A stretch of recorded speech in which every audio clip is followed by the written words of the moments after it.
pre-dawn chill does not cling to you. It settles into the bones, a damp cold that rises from the earth itself.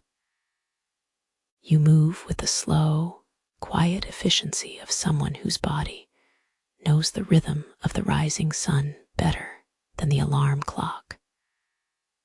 The first destination is always the riverbank, where the current has left its gifts behind, deposits of rich, wet silt and clay.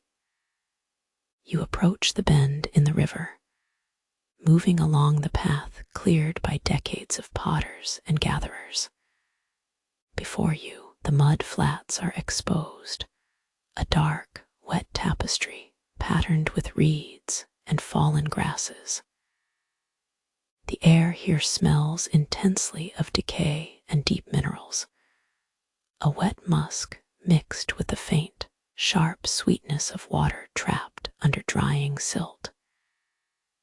It is an elemental scent, grounding and deeply primal. You bend down, your knees sinking slightly into the soft ground, and begin to gather material. You do not scoop, you feel for it, searching beneath the protective mat of leaf litter or tangled roots. Your fingers trace the contours of the wet earth, differentiating between loose gravel and the fine, promising quality of true clay. The river clay has a particular temperament. It holds water like nothing else, yet when pressed, it suggests a deep resilience. You gather handfuls, allowing them to drip back into the growing mound at your feet, feeling the cool, viscous drag against your skin. The wet earth is heavy. You notice how quickly your hands become stained with its dark pigment, staining underneath the nails and tracking down the wrist. As you work along the edge of the bank, observing where the sediment has been scoured clean by a deeper flow, you pick up different types of material. Some clay is richer, having absorbed minerals from distant veins. It possesses a faint, reddish undertone. Other patches are grayer, closer to the river's bed itself, hinting at the glacial meltwaters that carried them here. You learn instinctively to sift through these layers. You pick up clumps and crumble them slowly between your palms, feeling the satisfying, gritty separation of particles.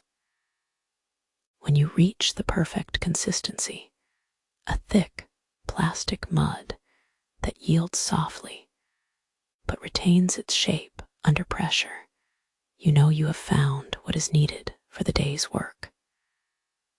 The sheer volume of material required settles upon you. Tons of this damp, vital earth. You must move it, stack it, and keep it moist until the main working part of the day begins.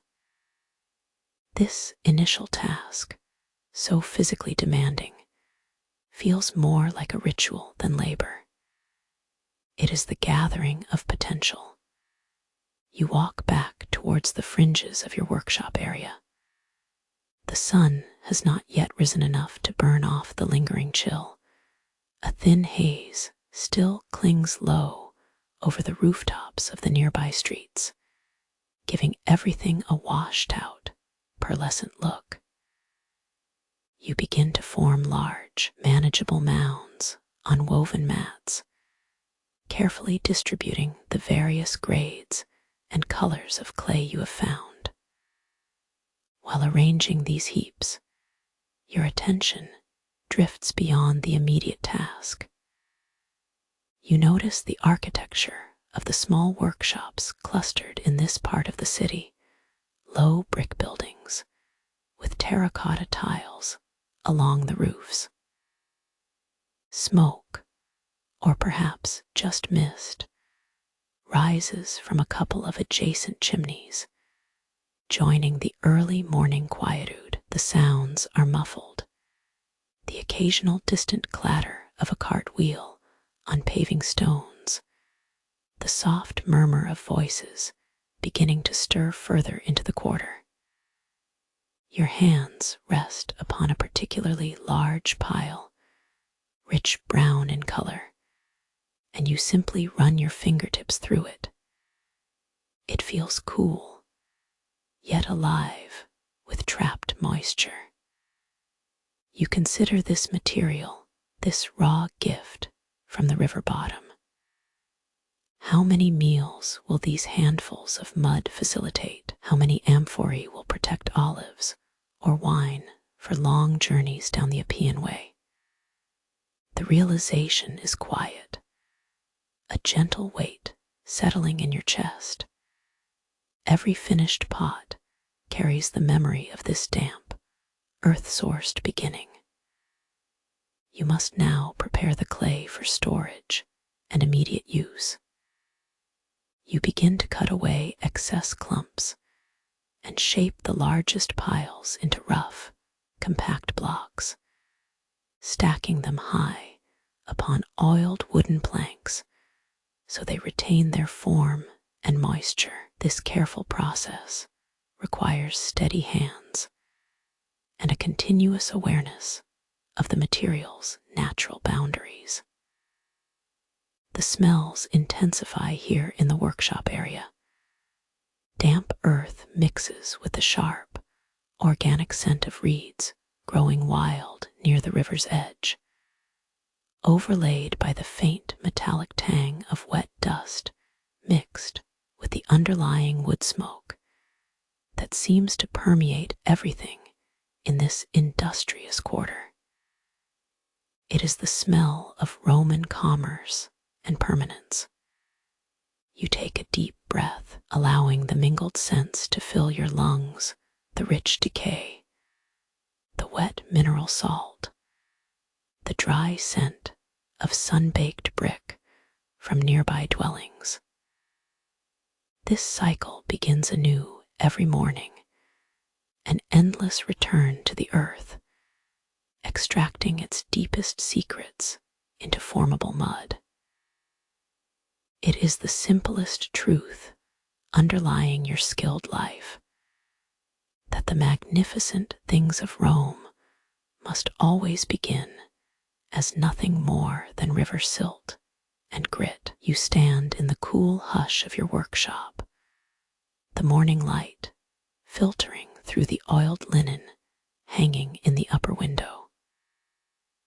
The air still carries the faint, mineral tang of wet earth from the riverbank, a scent that is simply you at this time of day.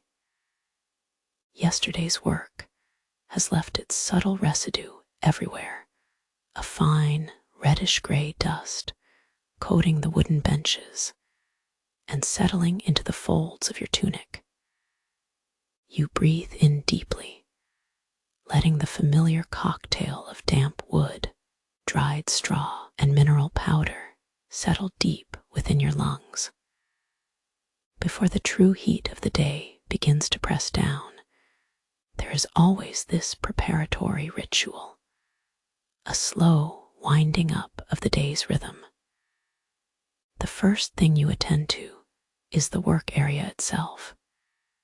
You walk over to the large wooden troughs that sit against the far wall.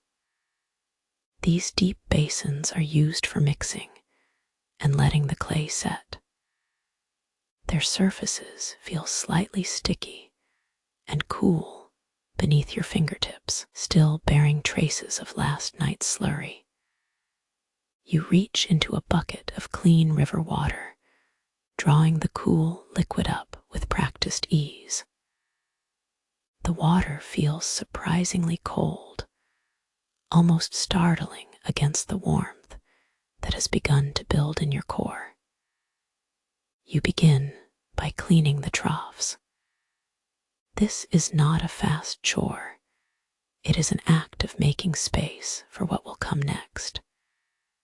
You use long, fibrous reeds and stiff brushes, scraping at the accumulated residue until the wood grain shines faintly under the weak light.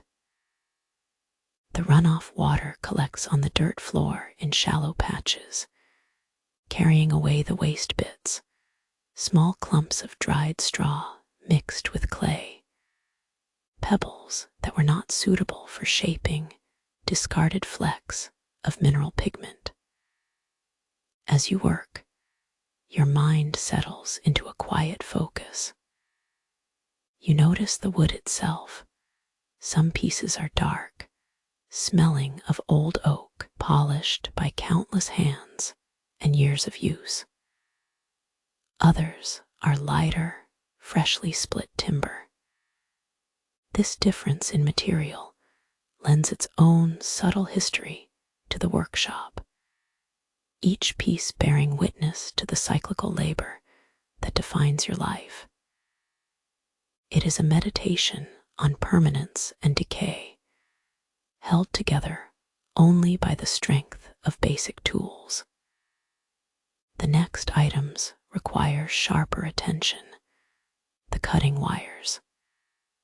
These are slender pieces of metal strung tightly between wooden blocks used to sever the pottery from the bat, the round platform upon which you throw the vessel. You retrieve several lengths of wire, noticing their tarnish and dullness.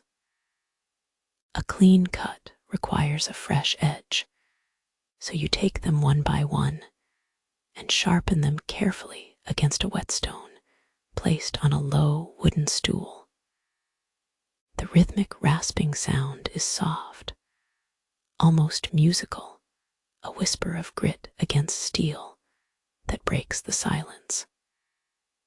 Each pass over the stone gives the wire a renewed, decisive bite, assuring you that when the moment comes, the separation will be clean and absolute. You move toward the storage corner where the liquids are kept. The slip, as it is called, is perhaps the most crucial preparatory material.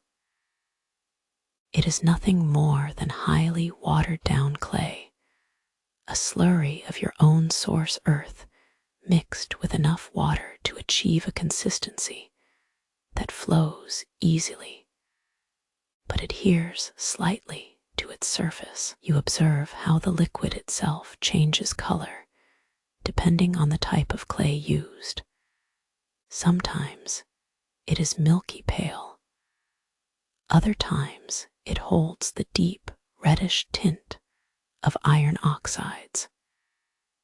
You use a shallow, smooth stone basin for this preparation, gathering fine handfuls of your collected clay earth and mixing it with water until it achieves the desired suspension. You stir slowly with a simple stick. The process demands observation. You must watch the slurry until it reaches that exact point, thick enough to coat a fingertip evenly, yet fluid enough to pour without pooling or clinging excessively. Too thick, and it will resist adhesion; too thin, and it will run off before its purpose is served. After preparing the slip, your attention shifts towards the central implements, the turning wheel itself. This wheel, made of heavy, dense wood, sits slightly elevated on a sturdy frame. It has been moved many times, seen dozens of hours of dedicated labor. You begin to test it. First, by hand, spinning the heavy foot treadle just enough to feel the initial weight and balance. Then, you place your hands upon the main body of the wheel, feeling for its subtle imperfections, the slight groove where moisture has accumulated, the worn texture of the wood, polished smooth by countless grips. The tactile sensation is profound. You press your palms against the circumference. It feels cool, heavy, dependable. This tool represents the culmination of years of practice, a mediator between the raw chaos of the earth and the structured beauty of man's intention. It responds to gravity, muscle memory, and rhythm. You then gather your tools for shaping. Several smooth wooden paddles, some tipped with bone or horn, which aid in compressing walls and smoothing curves.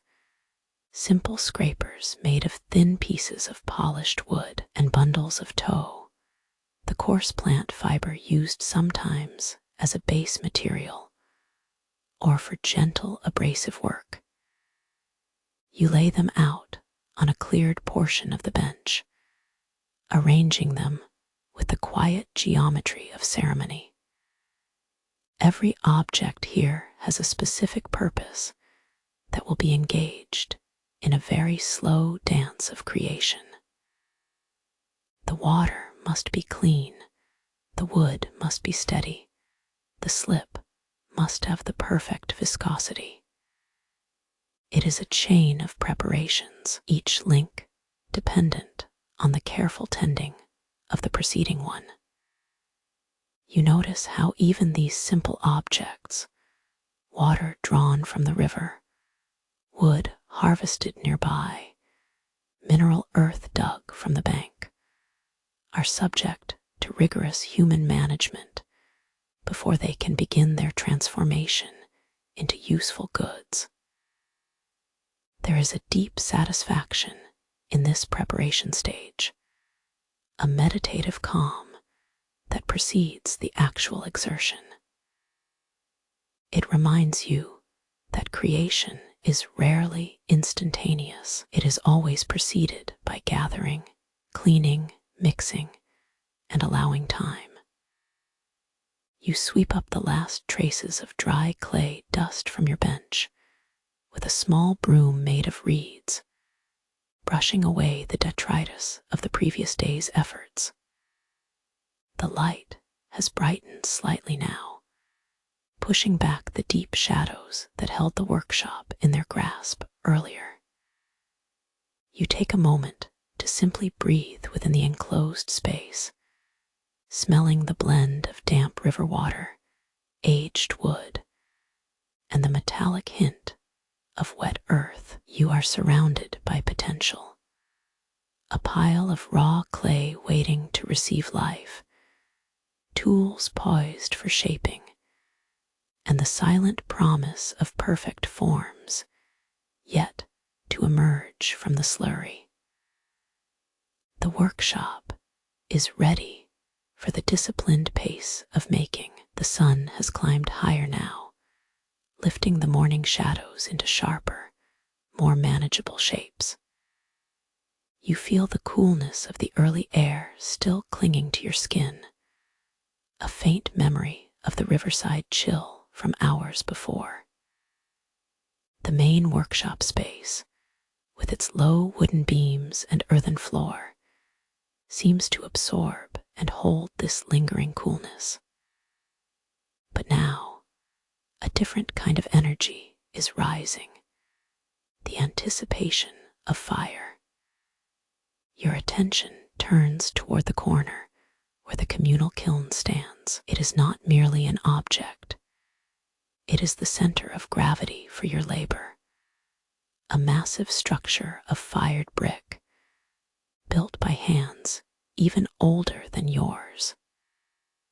You walk slowly towards it, running a hand over the rough, cooled surface of the bricks. They feel solid and reassuring under your fingertips. Gathering here means joining the rhythms of other potters, men who have been working in this same corner for generations, whose skills are woven into the very texture of the city's routine. You can already smell them, mixed with the wood smoke that clings permanently to their tunics, the distinct scent of drying earth and banked embers. The initial task is always preparation. The kiln cannot simply receive clay. It demands respect and attention. Several stacks of your dried greenware, the unfired pots, waiting for their baptism by fire, are already piled against the inner curve of the brick structure. They are stacked carefully, piece upon piece, like fragile, silent armies awaiting deployment. You study them, tracing the curves of the amphora necks and the sturdy lines of the basin rims. Each pot holds the promise of permanence, a transformation from damp mud to enduring ceramic shell. A quick inventory of the stacks is necessary, ensuring stability, checking that no two pieces are leaning precariously against each other. A structure built not just of clay, but of careful balance. You move along these piles, your movements economical and practiced, touching the pots lightly as if afraid of disturbing their slumbering form. The wood needed for this undertaking is substantial. It must be dry, seasoned oak or ash, cut into manageable lengths that burn with a consistent heat. A mound of kindling, some birch scraps from last season, and heavier logs await your attention in the nearby woodshed. You begin selecting the best pieces, examining them critically.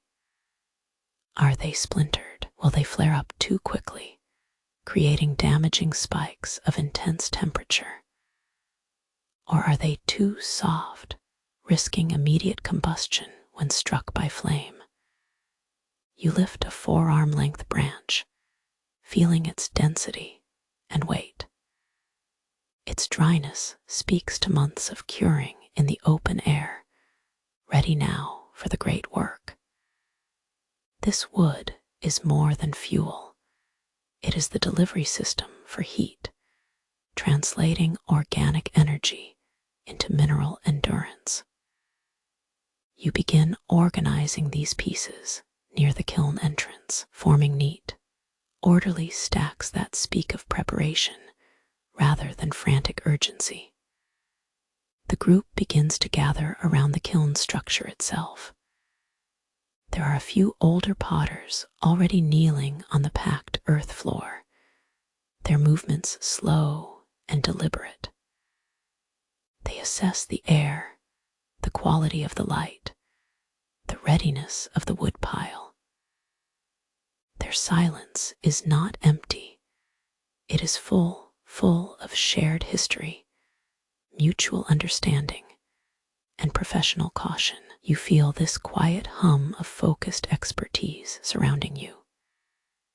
It is a knowledge passed down through observation, taught in the gaps between breaths and sparks. You gather another small bundle of smaller kindling, perhaps dried coppice wood or tightly bundled reeds that will act as the initial fuse for the flames. These pieces are handled with meticulous care.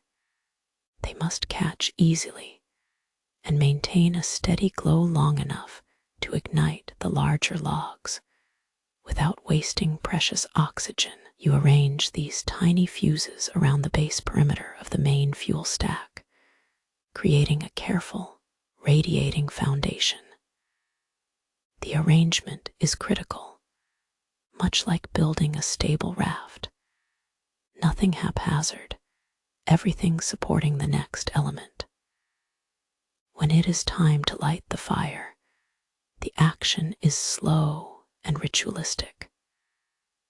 A few experienced hands take up sticks of dry tinder and carefully apply a touch of spark or flame to the base bundle. The initial flare-up is surprisingly gentle, a hesitant sigh of smoke that rolls upward, smelling intensely of caramelized sap and clean ash. It does not roar, it breathes. You watch the flames creep upwards, moving methodically along the prepared pile of dry fuel. The heat begins subtly at first, warming your exposed forearms with a faint tingle, a gentle reminder of the immense power contained just feet away. As the initial wood catches and settles into burn rhythm, you take up your role in assisting the kindling process.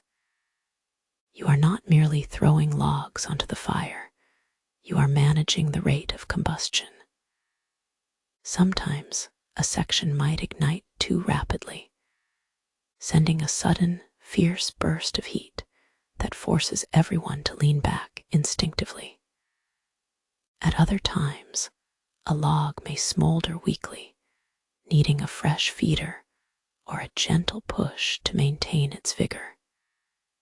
You learn quickly what the kiln requires: consistency above all else. The goal is not immediate, violent combustion, but a sustained, steady, and thoroughly comprehensive heat source. The air starts to change in quality entirely. It transitions from the cool mineral scent of the earth you gathered at dawn to something sharper, richer, and much more visceral. Now it smells of burning oak, sweetish sap, and the metallic tang of intense heat radiating off the fired brickwork. This smell is the signature of your profession. It clings to your clothes, settles into your hair, and becomes part of your very personal olfactory map. You find yourself observing the interaction between the flames and the surrounding materials. The wood turns brilliant orange in places, glowing like embers that refuse to die out completely. Small tendrils of smoke rise from the stacked greenware, not a plume of acrid disaster, but a thin, delicate veil that carries with it the faint, sweet smell of baking minerals and drying clay. It is the aroma of transformation itself. One of the older potters points toward the kiln mouth, making a subtle gesture. He indicates where you should begin stacking the carefully prepared greenware pieces. This requires precision. The pots cannot simply be dumped in. They must form an organized layer, allowing air to circulate beneath and between them, ensuring that no single piece is trapped too closely against its neighbor or against the hot brick surface for too long. You become mindful of how weight distribution matters here. The pieces are heavy with damp earth, yet they are delicate. You lift the first amphora, the handle surprisingly cool to the touch, the belly sturdy and curved, and carefully position it atop a bed of protective kiln furniture bricks. Then comes another stack, following the pattern established by the others. It is a meditation in stacking, realizing that the strength of the whole depends on the careful placement of every single component. You spend several minutes working this methodical placement, ensuring each piece rests levelly and securely, accepting the gravity of its final state. The intense heat starts to build steadily now. The initial wood smoke gives way to a deep, warm glow emanating from the flue openings at the top of the structure. This steadying warmth climbs up your legs and across your chest, forcing you to pull your tunic closer around yourself, as if warding off a cooling draft that does not exist. You take slow, shallow breaths, tasting smoke and wood in the back of your throat. You watch how the flames interact with the various types of clay, where the reddish earthenware pieces reacting differently than the thicker gray stoneware. Some pots seem to absorb the heat gracefully, maintaining their structure. Others seem to radiate a more immediate, volatile warmth. It is here that the theory taught in the cool quiet of your workshop meets the intense reality of elemental power. The process demands patience that borders on stillness. You settle into a rhythm dictated by the wood's consumption and the rising internal heat. A slow walk around the perimeter becomes part of the necessary routine, allowing you to inspect the foundational burn logs, ensuring they are providing their steady caloric output. This patrol is less about physical movement and more about focused observation. You think about what this communal hearth represents for your small, individual craft. It is a shared resource, governed by shared rules, where individual effort, your gathering of materials, your shaping on the wheel, can only fully realize its potential within a collective system of heat management. The success of every pot resting inside that immense brick mouth depends not just on the quality of its local clay, but on the sustained combustion managed by many pairs of hands working in proximity. As midday progresses into early afternoon, the initial flurry of kindling settles down into a magnificent, rumbling constancy. The great kiln seems to breathe with controlled power, emitting a deep bass sound, the harmonic sigh of intense heat interacting with thousands of pounds of refractory brick. You stand near this source of heat, allowing the warmth to wash over you, noticing how it begins to dry out the lingering dampness in your joints and muscles. The smell is now pervasive, wood smoke mingling with a faint, mineral-rich sweetness, the scent of fired quartz and calcined earth. It is difficult to describe, but deeply evocative. It smells like permanence, like time slowed down until it can be captured within a vessel. Text, the first great shift in the workshop, is not a sudden blast, but a deepening of atmosphere.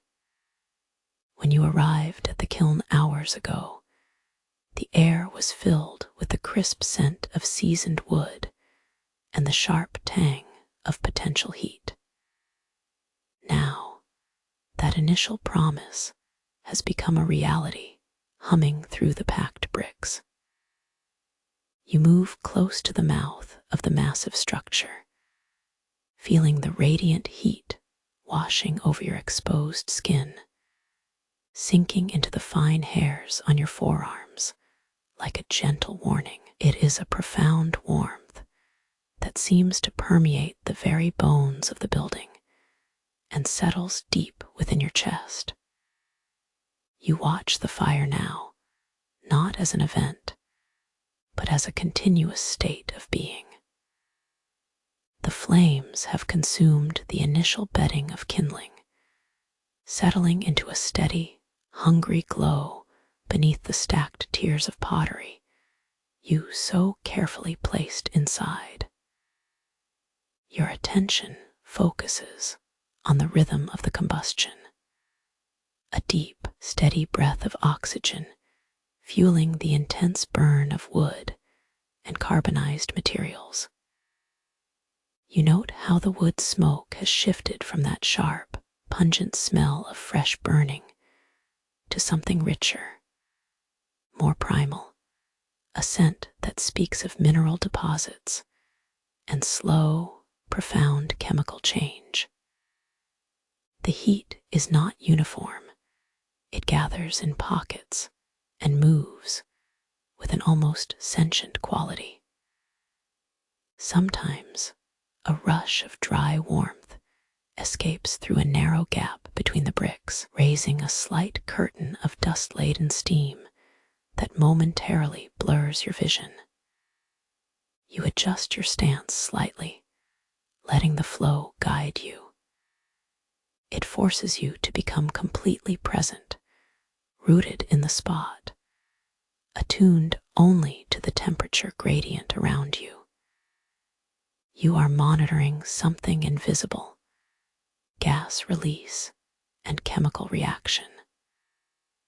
The pots inside are not merely objects, they are suspended moments of geological change. The intense heat is causing minute structural changes within the clay itself, a process that requires total focus.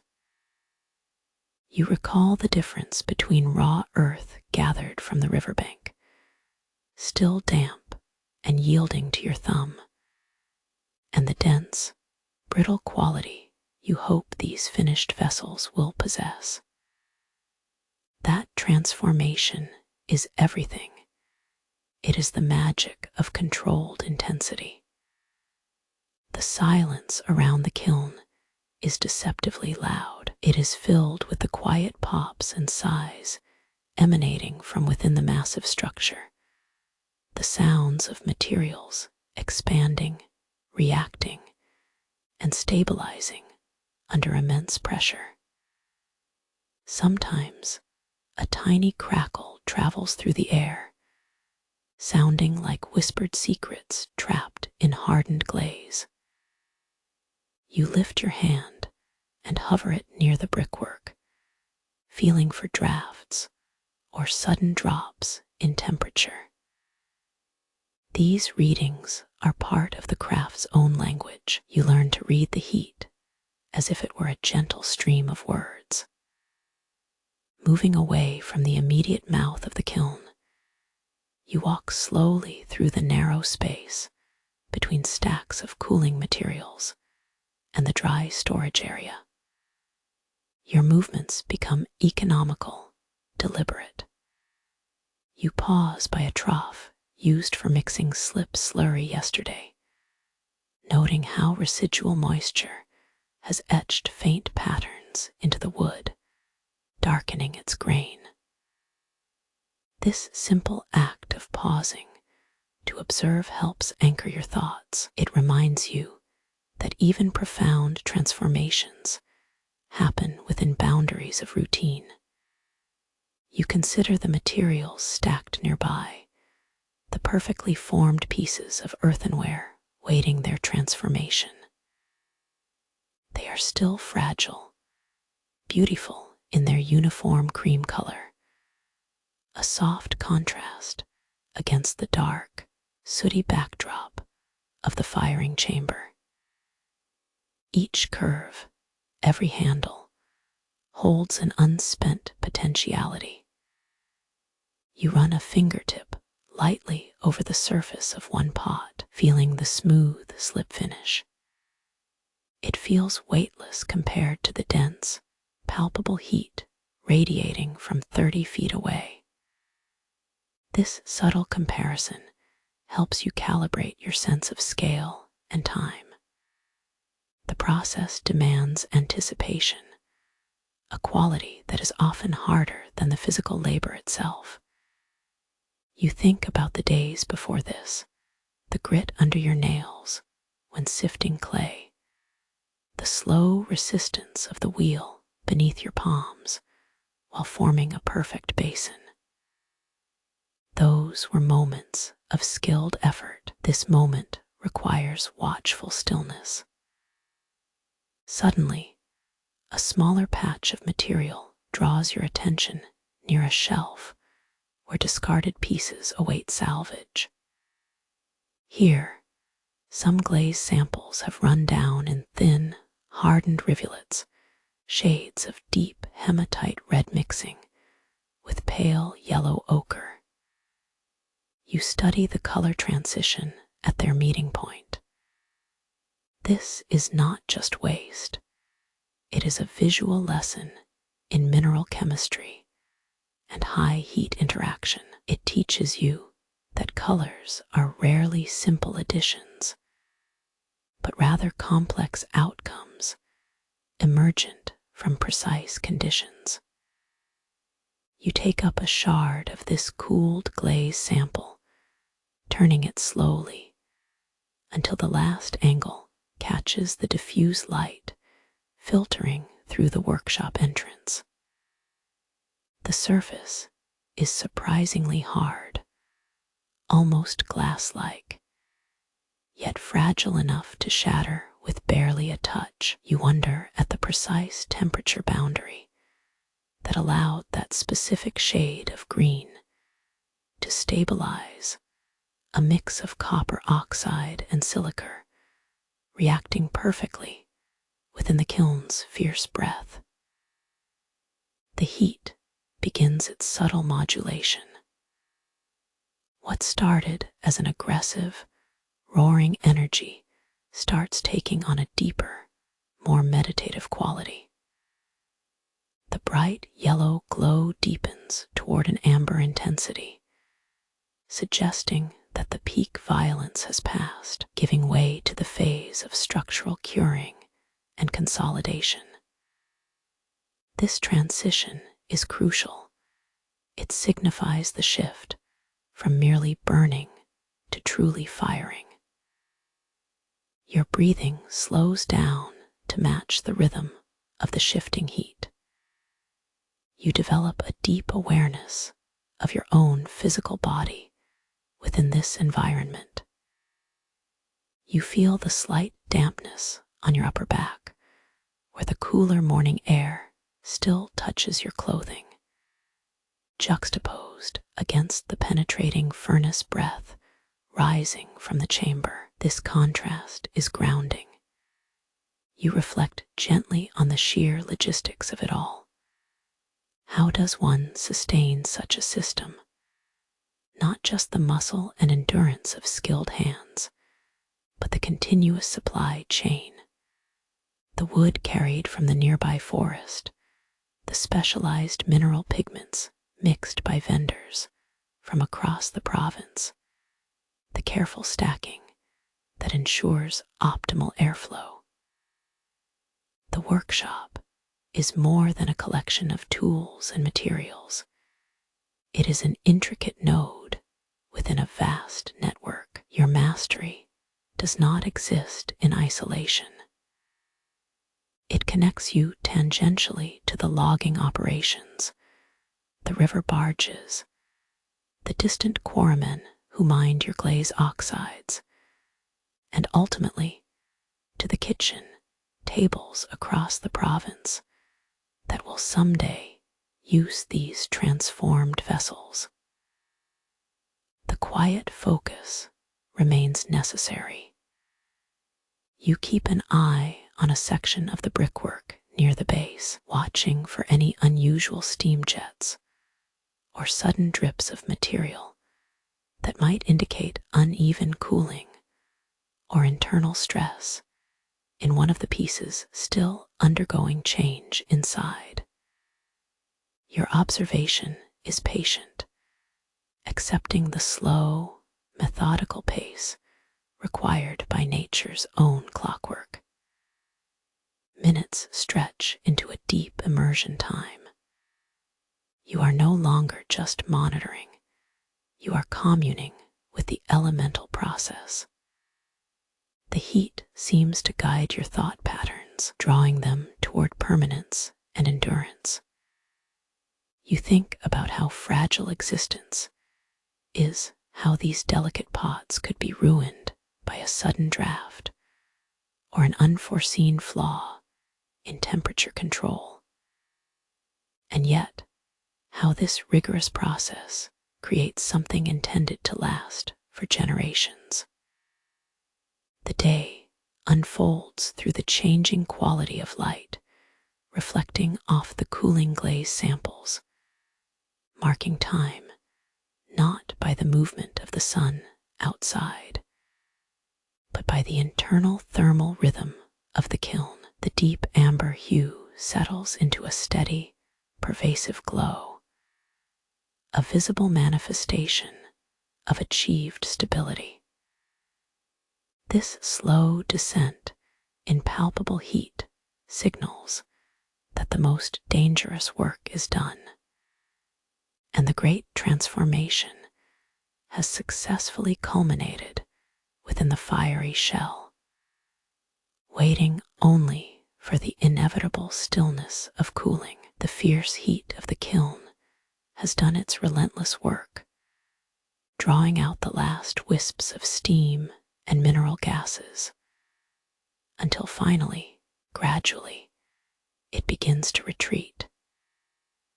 You remain by the great structure for a long time, breathing the lingering scent of heated earth and burnt wood, watching the glow dim from the massive brick maw. The silence that descends after such sustained combustion is profound, a thick, ringing quietude that seems almost physical in its density. You feel the warmth deep within your bones, a residue of the extreme temperatures endured just hours before. It clings to the stone floors and rises up, humid and comforting, making movement slow and deliberate. The work of monitoring the cooling is less an active task and more an act of patient vigil. You become accustomed to the rhythm of waiting. The first change you notice is not a visual one, but an alteration in the air itself. Where there was previously the sharp tang of smoke and fierce heat, there now moves a gentler aroma, a mix of cooling clay, faint ash, and the metallic scent that sometimes accompanies heavy mineral deposits. You move close to the cooled brickwork, extending a hand toward the massive side wall. The surface is still radiating palpable warmth, but it no longer burns. It merely insists on its presence. Your skin registers this gentle thrum of residual heat, reminding you constantly of the power contained within these walls. The immediate surroundings feel transformed by the cycle of fire. Small particles of fine ash litter the ground, remnants of the fuel consumed and the chemical breakdown of organic matter. You observe how they settle in pockets and drifts near the hearth, miniature records of the day's intense energy expenditure. Dust motes dance slowly in the narrow shafts of late afternoon light that penetrate the dusty workshop entrance, illuminated by beams that seem thicker, slower than usual. You begin the methodical task of surveying the wares. These are not the shining treasures you might see displayed for a wealthy patron. They are functional vessels, storage jars, bowls for bread and olives, simple drinking cups. They sit stacked on wooden pallets or placed carefully upon woven mats covered loosely with damp linen to protect them from rapid changes in temperature. When you finally draw back the cloth from one of the larger storage amphorae, you pause. The glaze has achieved its final stillness. The colors, the deep terracotta reds mixed with ochre and pale greens derived from the various mineral oxides, are muted now, settled into a quiet, durable palette. The pottery does not look excitingly new. It looks enduring. Its surface possesses a matte quality that catches the light softly. You gently trace your fingers along the curve of one shoulder, feeling the coolness of the fired clay beneath the accumulated warmth of the workshop. The solidity is striking. It feels utterly unlike the wet, malleable earth you gathered at dawn. Where once there was yielding dampness that obeyed only pressure, now there is a mineral structure that seems to hold its form against time itself. This difference from soft yield to hard resistance is always a point of quiet contemplation for you. You consider the journey this simple object has undergone, from saturated river mud, through your careful mixing and shaping on the wheel, to the controlled violence of the flame, and finally into this stable, petrified form. Each stage demands a distinct kind of skill and timing. The initial plasticity requires deft hands, the firing requires an understanding of chemistry, and the cooling demands nothing but impeccable patience. You find yourself observing the stackings methodically, checking for pieces that may have settled awkwardly or chips that might have occurred during the immense thermal stress. You lift a small bowl, turning it slowly in your palms to examine its base. The bottom is not pristine. There are faint, almost beautiful patches of uneven coloration where the clay made contact with the drying board. These marks tell a story, the interaction between the object and the support beneath it, an accidental record of history that no careful wiping can remove. It is in these moments of cooling, when the intensity recedes and the heat becomes merely ambient, that your mind tends to wander back to the rhythm of necessity. Your craft is deeply woven into the daily life of this city. The sturdy jars hold the oil for lamps, the wide plates carry the evening meal, the small drinking cups facilitate conversation in the forum. You realize how much the continuity of these simple, durable goods underpins the vast complexity of Roman existence. You are not merely making pots, you are manufacturing vessels that contain culture, the remnants of meals, the essential supply of lamp fuel, the very materials of commerce itself. The potter's wheel and the kiln become quiet engines for empire building. To manage the cooling process requires careful planning that extends beyond mere watchfulness. You understand the necessity of controlled air circulation. Too fast a drop in temperature could cause structural stress, leading to cracks or warping. It is a sophisticated environmental management, balancing internal molecular stress against external atmospheric pressure. This knowledge, the reading of material science through heat, is as valuable and necessary as any trade skill. The workshop begins to settle around you now. The rhythmic sounds that characterize the day, the slap of wet clay, the scrape of wood, the roar of fire, are replaced by quieter acoustics. You hear the faint creaking of the wooden supports under your feet, the soft settling sighing from the cooling kiln brickwork, and perhaps the distant, muffled shouts of vendors beginning to set up their stalls in the main thoroughfare. These background sounds anchor you back into the reality of the provincial city life. You methodically wipe down your tools, not just for cleanliness, but as a small ritual of closure. You gather the used dipping liquid and slowly pour it away, watching the slurry swirl briefly before dissipating into the drain.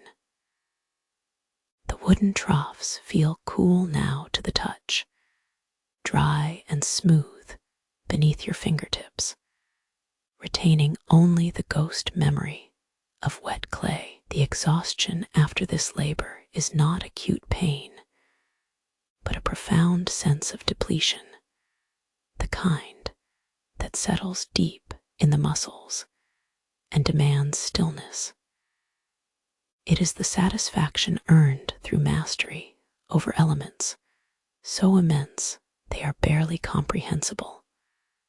Earth, fire, and time itself.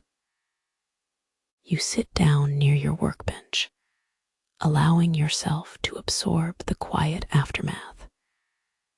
You observe the changing quality of light as twilight approaches. The brilliant harshness of midday sun has given way to a softer, bruised glow that mixes shades of orange, purple, and fading blue in the sky outside the opening door.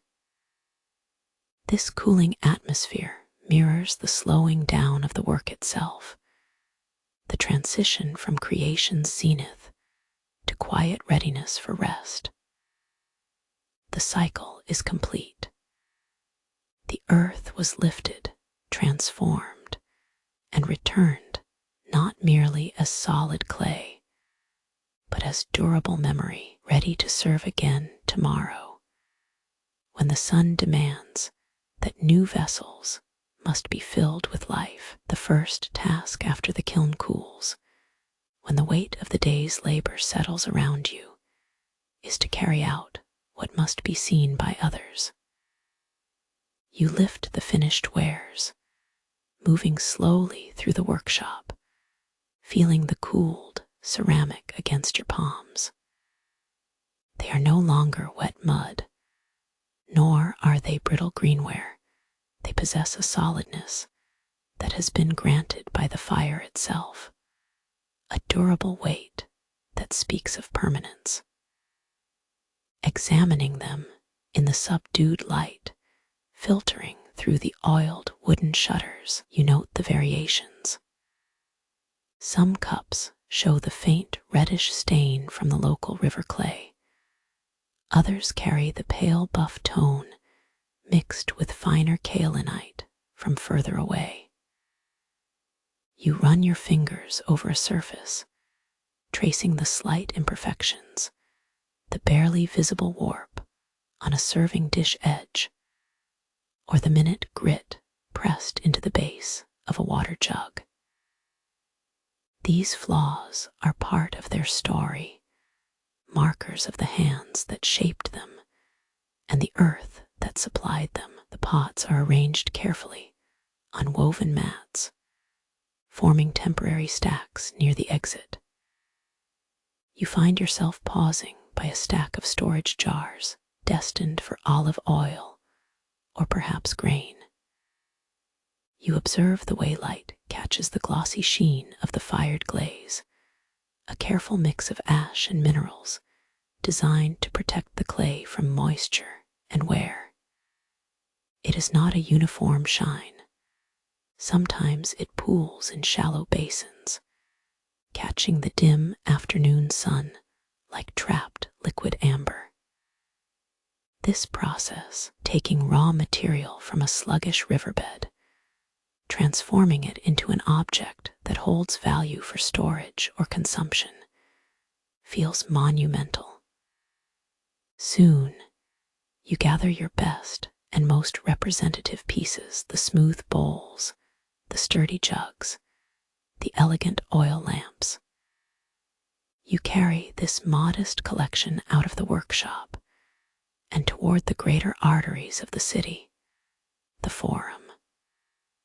The shift in environment is immediate. The cool, mineral scent of the drying clay gives way to a complex tapestry of odors carried on the breeze. You detect sharp notes of spices, perhaps cumin or peppercorns, mingling with the deeper, sweet musk of rotting fruits, and the clean tang of unwashed bodies mixed with sweat. These scents announce that you are no longer in a secluded artisan space. You are standing at the pulse point of Roman life. The market itself is an ocean of motion and sound, though the sounds do not rush your steps.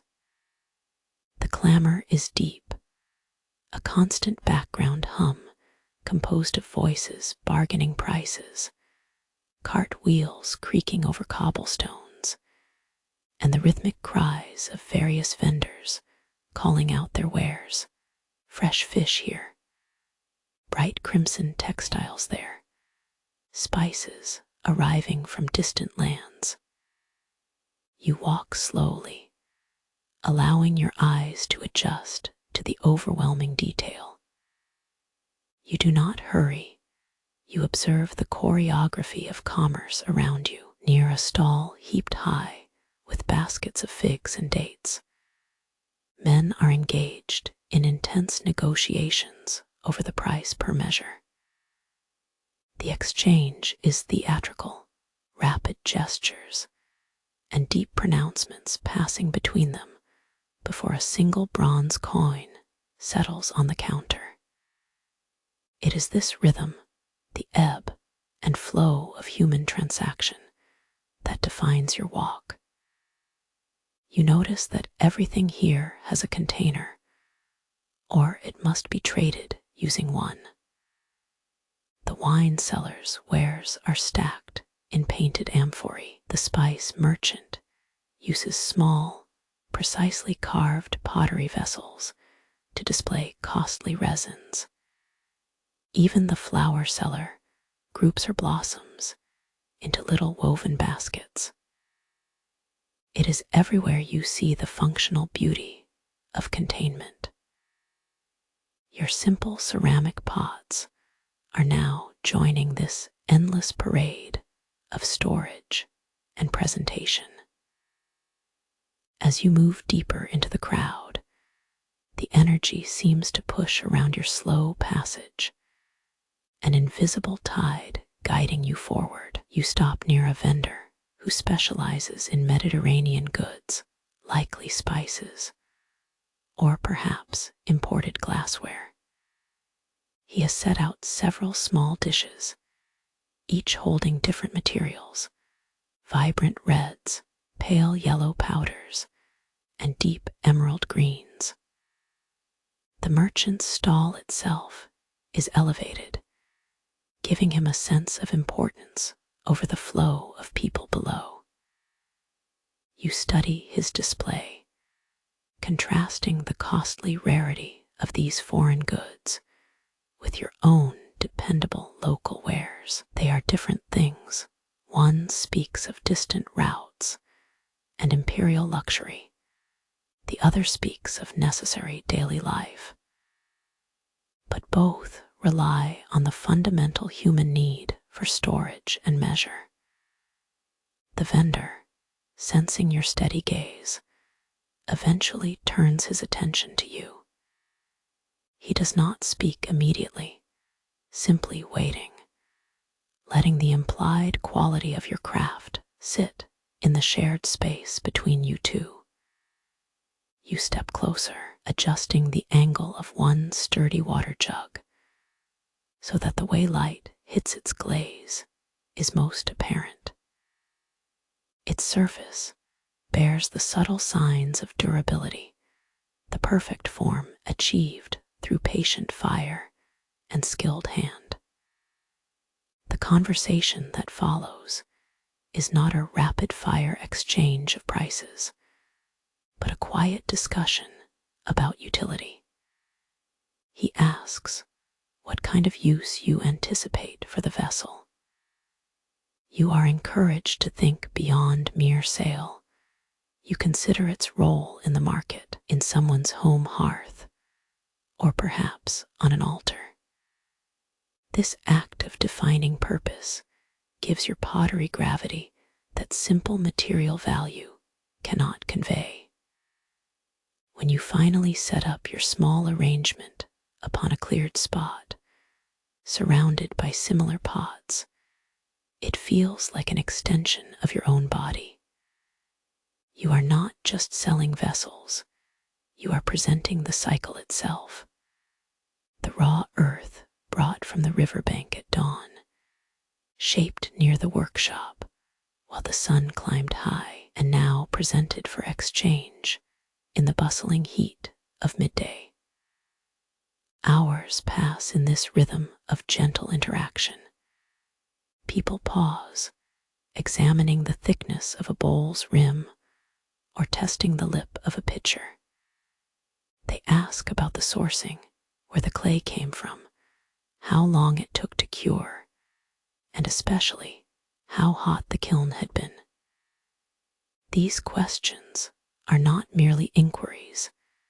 They are requests for validation of your expertise, small moments where you teach them the patience required by earth and fire. You watch a woman carefully choosing a small set of bowls for preparing ingredients, a bowl for lentils, one for dressing greens, and another for rinsing vegetables. She handles them with an economy of movement, her fingers tracing the perfect curve of each lip. Her choice suggests routine, habit, and perhaps a deep familiarity with the objects that govern her domestic order.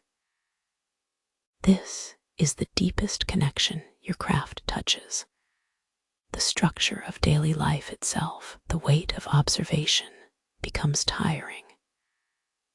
You watch a group of men laughing loudly as they fill large amphorae of wine from a nearby cart.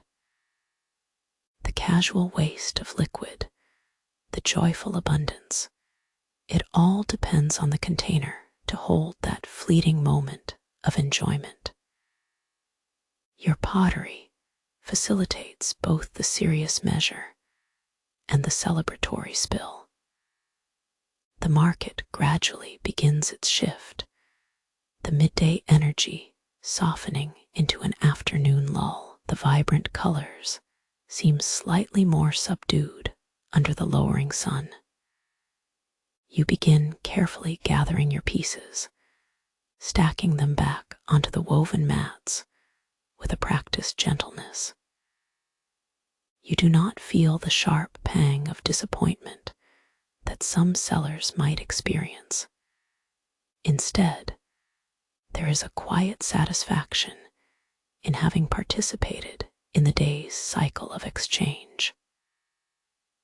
The weight of the finished pottery feels different now than it did at dawn. It carries not only its own material density, but also the accumulated echoes of countless hands, the buyer's careful touch, the merchant's assessment, the purchaser's plan for a meal to come. You walk back through the thinning crowd, leaving the immediate economic flurry behind you and returning toward the quieter rhythm of the approaching evening, carrying the subtle residue of the city's measured pulse with you. The light that falls now is a deep, bruised orange, spilling over the edges of the workshop. It is no longer the harsh glare of midday, nor the sharp silver edge of dawn. This is the gentle slide into evening, painting everything in muted tones of ochre and slate. You notice how the dust motes, which have been dancing faintly in the day's strong light, now settle with a visible slowness, catching the last warm glow before drifting to nothingness. On your rough stone floor, you move through the cooling remains of your labor. There are scattered shards of pottery here and there, the remnants of wares sold at the forum today, or perhaps pieces that failed to withstand the great fire. You gather them up not out of necessity, but as a quiet ritual. The terracotta is still faintly warm beneath your fingers, holding the lingering memory of the heat. Each piece has its own story, a subtle crack where the glaze cooled unevenly, the faint reddish stain marking where it rested against another vessel in the kiln. You feel the weight and balance of them, understanding that even these fragments speak to the durability of the materials you work with. A slow sweep of your wooden broom begins across the packed earth floor. The action is rhythmic, repetitive, a gentle cadence that matches the settling pace of the day. You gather fine grit, mixed bits of broken ceramic and stray clods of dried clay, the discarded refuse of the day's work. These small, unremarkable items accumulate in one corner, a pile representing everything used up and returned to the earth. The process requires you to bend low, dipping your hand into the cooled residue occasionally to guide the sweep, feeling the grit slide back against your skin. The air itself changes with the approaching dusk. The sharp tang of wood smoke, which had been so potent at noon, now mixes gently with the softer, mineral smell of cooling clay and damp earth. These scents are the signatures of your workshop, recognizable to anyone who passes by.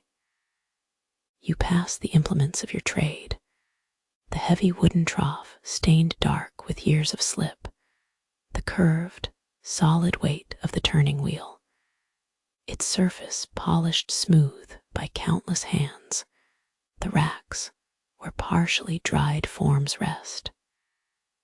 Every tool looks settled, at peace for the night. You move toward the wash basin. The water in it is cool now, gathered from a shared tap that draws faintly from the city's main conduit. You reach out and dip your hand into the stream. The temperature contrast is noticeable, the residual heat lingering on your skin, meeting the steady, cooling chill of the river-fed water. It feels cleansing, almost medicinal. You begin the slow process of washing away the day's grit.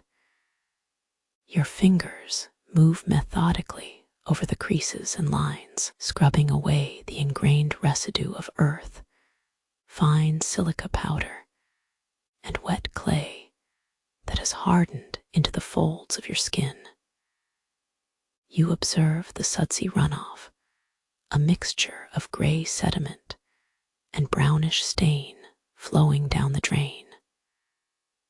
This water carries away the physical manifestation of your labor, dissolving the day's effort back into its basic components. The rinsing is thorough, not just cleaning dirt, but preparing yourself for rest. You continue to wash your hands until the skin feels smooth, scrubbed clean of the tactile history of the workshop. Then you move to rinse your feet, running them under the cool flow.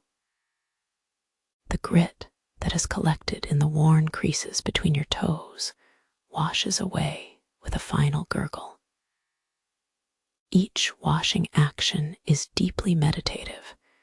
It forces you to focus solely on the sensation, the temperature of the water, the slickness of your skin, the the rhythmic sound of the running stream. It grounds you firmly within the body and the immediate present.